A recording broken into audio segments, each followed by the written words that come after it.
Hello and welcome back to No Bullshit. Today we return to talking about one of the worst Democrats of our generation. We've talked about her before in numerous videos about various topics, including her letting her San Francisco district turn into a literal bathroom covered in poo and needles. In addition, she's been at the forefront of terrible liberal ideas like impeaching Donald J. Trump, the president, for no real reason, other than they don't like the guy. And now this congresswoman in question is doing her damnedest to make this current health scare worse, or more specifically, her and the Dems she leads have been trying to politicize and capitalize on this crisis in very dishonest and shameful ways. We're of course talking about none other than the first female Speaker of the House, the 80-year-old California-based Nancy Pelosi. And actually we have some slightly good news about Mrs. P this week. There have been a couple of stories recently that have rightfully called this terrible hypocrite out. First, there was an incident where Nancy got some negative feedback from posting a tone-deaf video from her home, which actually revealed more about her than she probably had hoped for. Next, we're going to get to the big story about how Nancy is now being properly called out for not only that video which we just mentioned, but also her comments about the health scare from a month or two ago are coming into question again. This is particularly funny because Nancy brought this criticism upon herself as she was doing her typical starkly anti-Trump shtick. Well, it came back to bite her because while Nancy was criticizing Trump for not responding quickly or effectively enough previously, well, others are finally starting to point out that at that same time, Nancy Pelosi wasn't too concerned about the virus at all. In fact, she was distracted with impeachment trials. And also, even, she was encouraging people to do the opposite of what they should be doing during this kind of health scare. Yeah, we went over this in part of a video before, but now other news outlets are catching on and seeing Nancy getting called out more and to her face. Well, that's really been a joy to watch. We're going to get to all this today and more, all the sides and videos and complaints and comments about this story. It's going to be a doozy, so stay tuned. But first, let's take a quick moment to check out our sponsor. In light of this recent health scare and people looking everywhere to get protective masks for their faces, some might want to consider getting themselves a hardcore gas mask to protect against attacks and other dangers. So that's why I suggest you check out getagasmask.com, because they have high quality products at affordable prices. And if you sign up today, you can get in while their limited supplies are still lasting. Visit getagasmask.com today. That's getagasmask.com. Help yourselves stay safe and also help support this channel too at the same time. Great, now let's dive right into Nancy Pelosi's stories. First, let's start with the whole home video fiasco. Basically, Nancy participated in a little publicity stunt with fellow liberal and late night show host James Corden, who she filmed a video with. On his show last week, they did a video with Nancy where she was filming herself in her own kitchen, talking about her ice cream and some other silly stuff. I think you know the drill here since we've seen this setup repeatedly for years now. Democrats love making these kinds of home videos as a way to try and make them look more down to earth and relatable. But like what's happened with others doing this, like the infamous AOC videos where she streams and says dumb stuff at home, like the time she didn't even know what a garbage disposal was, well, the same kind of embarrassing thing is about to happen to Nancy. She's about to reveal something about her in a way she didn't expect, and thus this whole video stunt is going to backfire on them immensely. For more details, let's turn to an article called Dear Nancy Pelosi, you don't need to pay $13 a pint for good ice cream. Ouch, sounding quite out of touch already. And believe it or not, but this is only the beginning of Nance looking elitist. Let's go ahead and read on then and finally get into this. House Speaker Nancy Pelosi was slammed by lawmakers and media alike this week after she simultaneously blocked funds for America's suffering small businesses and showed off her gourmet ice cream stockpile. House Republicans have attempted for over a week to pass a clean funding bill to replenish funds for the Paycheck Protection Program, of which all $349 billion available was officially depleted on Thursday. Democrats blocked the assistance, offering a counter-proposal with a wish list of progressive propositions. As Republicans and even some Democrats begged for Congress to bail out more small businesses, Pelosi called it a stunt and claimed there's no data as to why we need it. Meanwhile, in an undeniably tone-deaf move, the millionaire congresswoman from California appeared on CBS's Late Show Monday, standing in front of a refrigerator that costs more than many Americans earn in a year, and opened her freezer to reveal it was full to the brim with ice cream and gelato. Yikes. Talk about bad optics. And these are the kinds of reasons we need term limits these days. Or at the very least, old-timer politicians like Nancy Pelosi should be getting voted out and shamed out of office by their opponents or their peers. Regardless, this is what we are dealing with today. A multi-millionaire congresswoman who is blocking relief to be sent to small business owners, not unlike myself or many of you watching. And all the while, Nancy dares to say we don't need need those benefits? Please. If we were minorities or even if we were foreign invaders directly from other countries like Mexico, Pelosi and the Dems would be bending over backwards to defend and give us money and free stuff. But since small business grants and stimulus and loans and stuff like this mostly go to average Americans who also happen to be majority white, well, that means Pelosi and the left don't give a shit about us. In fact, they care so little about us they couldn't even be bothered to show us respect and not flaunt their own money and wealth and good standing right in our faces like what Nancy did in this video. Not only was Pelosi showing off her overpriced ice cream collection going for about $13 a pint and filling her entire freezer, which is very large, but also, as the picture of this research I found suggests, those freezers and refrigerators behind Nancy cost her over $20,000. Pretty outrageous considering she's the one saying small business owners don't need relief, while also bending over backwards to give relief to any and all minorities, especially the illegal ones. This is also particularly ironic or even hypocritical when you consider the ice cream factor too, and how ice cream has come up in the past. I don't know if everyone remembers this meme from a few years back, but Trump actually got flack for his ice cream choices and him getting an extra serving that caused the whole 2 scoops debacle. The liberals tried to give him flack for that, but it really didn't reflect that bad on Trump. It just made the press and left look silly for attacking him for eating ice cream. And now, not too much time after that, and Pelosi is showing off a freezer full of her own ice cream, which is rich and pretentious and awful. Really makes you think of that tried and true phrase that we repeat here on the show often, the one that keeps coming up these days. I'm of course talking about it's okay when liberals do it. Next, let's move on to the other part of this Nancy getting called out saga this week, because actually the whole expensive ice cream and freezer bit and the bad optics kerfuffle around it, that's only the beginning. Next, we got some video footage of Nancy getting called out for being a hypocrite and incongruent on something else completely and far more serious. Take a look at this clip for yourself.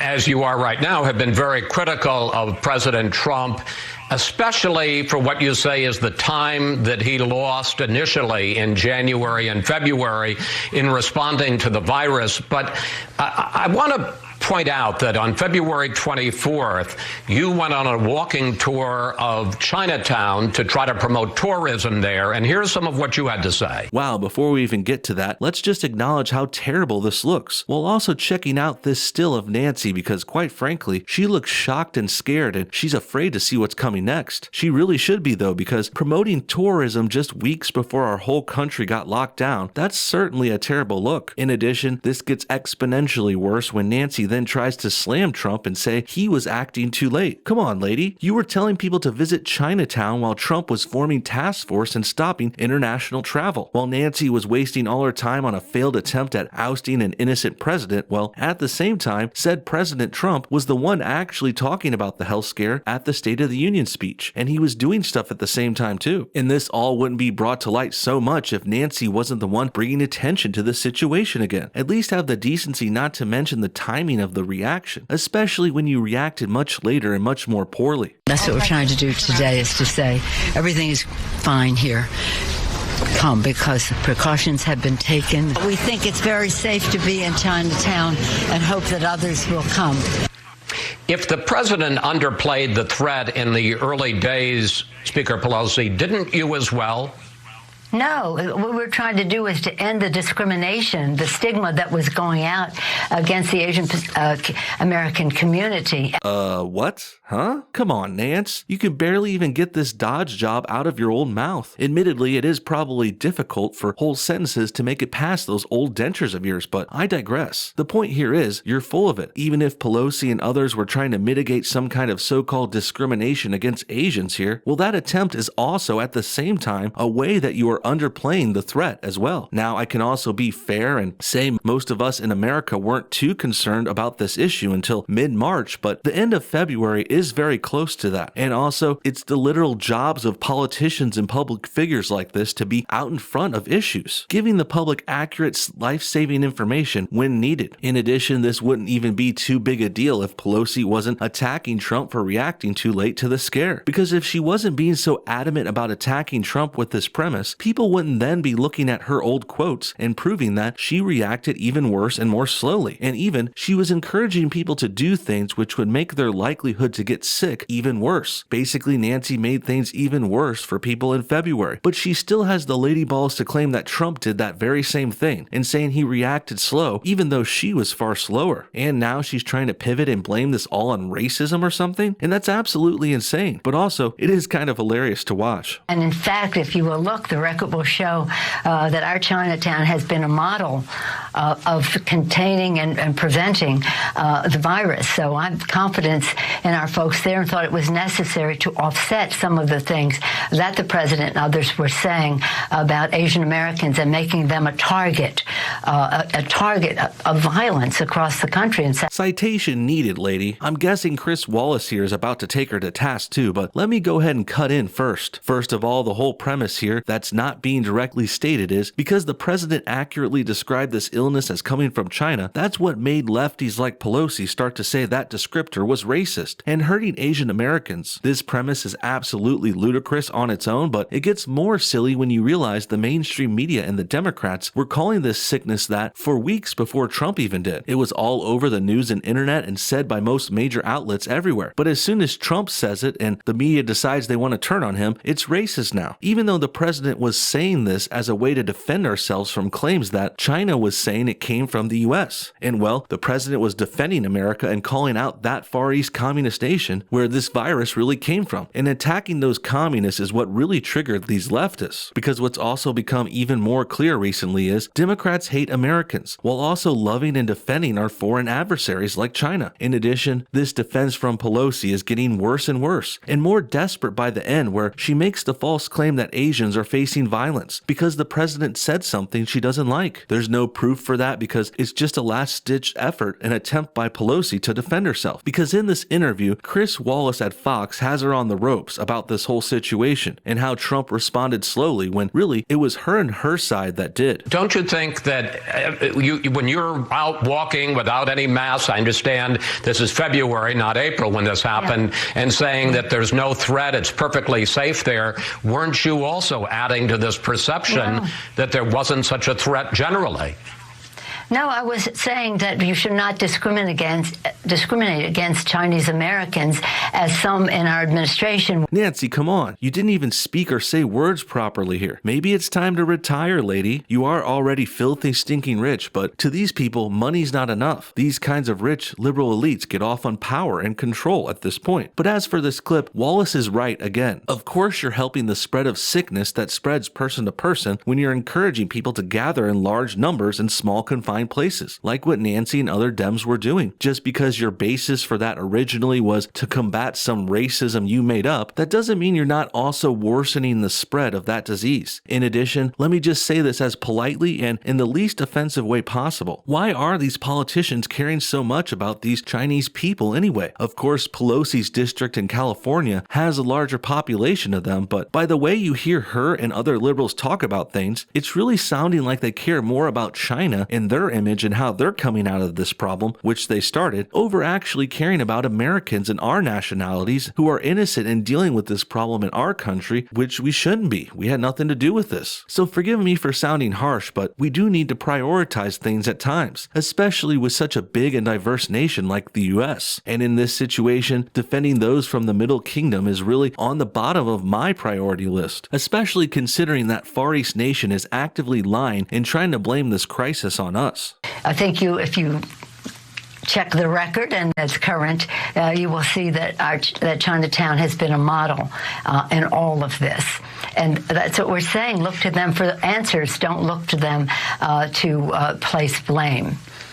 Gosh, she's absolutely incoherent, misspeaking, and making no sense. And no one is trying to blame Chinatown, nor are we trying to blame Chinese Americans here. But you can say we're blaming the red nation this whole problem came from, but blaming a country for something they created and spread and lied about and made worse, there's nothing wrong or racist about that take at all. And really, this is besides the point, because Nancy is trying to sidetrack us with this racism bit as a way to distract us away from the real problem here. She's obsessed with lying about Trump, and oftentimes times when she accuses him of something, she's actually the one guilty of it, and she's far worse guilty of it herself, like what happened with this preparing too late premise, which she started, ironically enough. What do you guys think? Has Nancy been properly exposed this week? Between the freezer fiasco and the viral breakdown, I'm not sure she can bounce back, but I also don't think this old-timer is going anywhere anytime soon. Comment your thoughts on everything below, and thanks for watching No Bullshit. Hit that like button to help support this channel, and we'll see y'all next time.